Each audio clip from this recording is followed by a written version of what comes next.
I have to admit to our Catholic friends that are here tonight, I have a little bit of jealousy about the word grace. I think the Catholic Church just uses the word grace so beautifully, and the chen that is in Hebrew does not reflect the grace of what it means in the Catholic Church. I said you can't understand all the subtleties of grace in the Catholic Church, but I saw a show last week and a priest offered to one of their parishioners that they should know that grace dwells in them. You all just use grace so beautifully, and I'm a little jealous of that. But there's a phrase to be jealous of in this week's Torah portion. This week's Torah portion, Tetzaveh, includes this section on what the priests should wear, all the beautiful things that they should wear. And they should wear beautiful things because they have an important job. And there's a phrase that says, L'kavod u'litiferet, for dignity and adornment.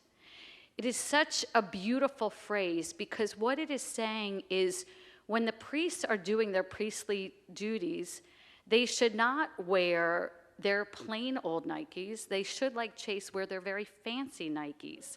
They should wear the best of what they have so that they don't feel that just because they are not Moses, because what's going to happen is Moses' brother and brother Aaron and Aaron's sons will be given the chance to be the priests, and they're worried that they are not as great as Moses, and so they are instructed that when they wear these clothes, they are full of dignity and adornment, like kavod u'tiferet, this beautiful phrase that I think is worthy to be jealous of. But here's the thing. Grace and dignity and adornment, they're all things you can't quite touch. They're ephemeral things that are in the air. And they're great and wonderful things. But what happens here tonight is the most important thing, more important than grace or dignity or adornment. It is meeting. It is coming together and meeting. Yes, we pray, and yes, we talk, and yes, we socialize, but we are meeting together.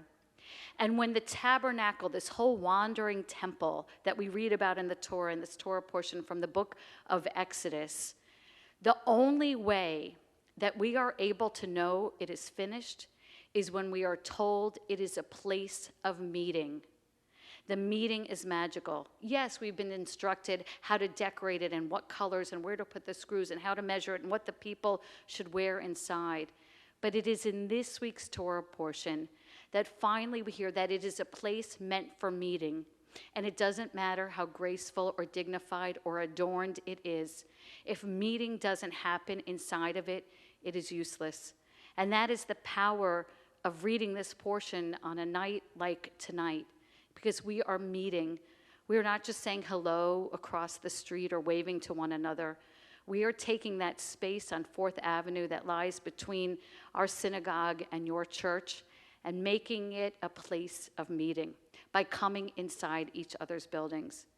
And we do it with grace, and we do it with dignity, and we do it with adornment. But the most powerful thing that we do is meet. Shabbat Shalom.